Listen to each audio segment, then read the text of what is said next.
अस्सलाम वालेकुम। ये क्लास 11th है, subject economics, higher secondary school Khumriyan. Today's topic is objectives of classification of data.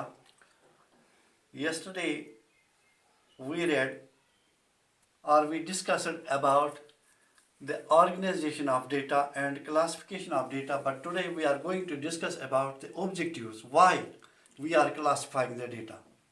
हम क्यों डेटा को क्लासिफाई करते हैं.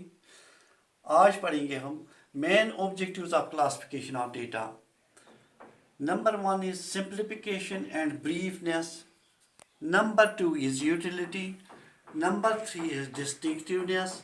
Number 4 is comparability. Number 5 is scientific arrangements. Number 6 is attractive and effective. Now पहला क्या है, simplification and briefness. ये जो क्लासिफिकेशन है ये डेटा को सिंपल और ब्रीफ बनाती है.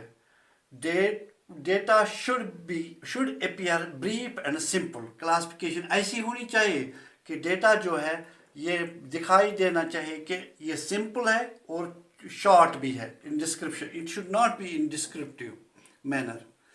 नंबर 2 है utility. What does it mean? It means to enhance utility of data as it brings out similarity within the diverse of set of data. ये जो यूटिलिटी है ये इसका यूटिलिटी इन्हांस होनी चाहिए डेटा में. ये जो क्लासिफिकेशन है ये इसको इन्हांस करती है. नंबर 3 है distinctiveness. It means to render obvious difference among the data more distinctly. ये डेटा में जो ऑब्वियस डिफरेंस होती है, जो फ़र्क होती है ग्रुप में, वो इसको रेंडर करती है. Number 4 is comparability. इसका मतलब है to make data comparable and एस्टिमेटिव.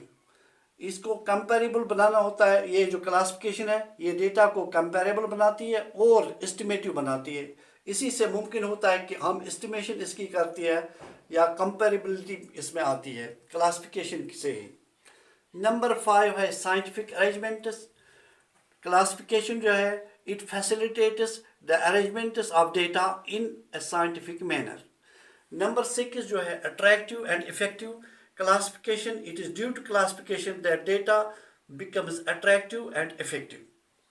Now it is, I think it is clear to you. Now what are the characteristics of classification? Number 1 है comprehensiveness. Sorry, it is comprehensiveness. Number 2 is clarity. Number 3 is homogeneity. Number 4 is stability. Number 5 is elastic. Now, what does it mean, comprehensiveness? The data, the classification should be in such a way that it should be so comprehensive that each and every item of the data must be in some group or in class. No data should be left out. कोई भी data नहीं रहना चाहिए. ये किसी भी सूरत में किसी ग्रुप में आना चाहिए. अगर डेटा किसी वक्त रह गया तो ये फिर क्लासिफिकेशन नहीं होती है, फिर डेटा ठीक नहीं होते हैं. Number 2 is clarity. Clarity, it must be, it should be absolutely clear. ये क्लियर होना चाहिए कि ये और सिंपल होना चाहिए.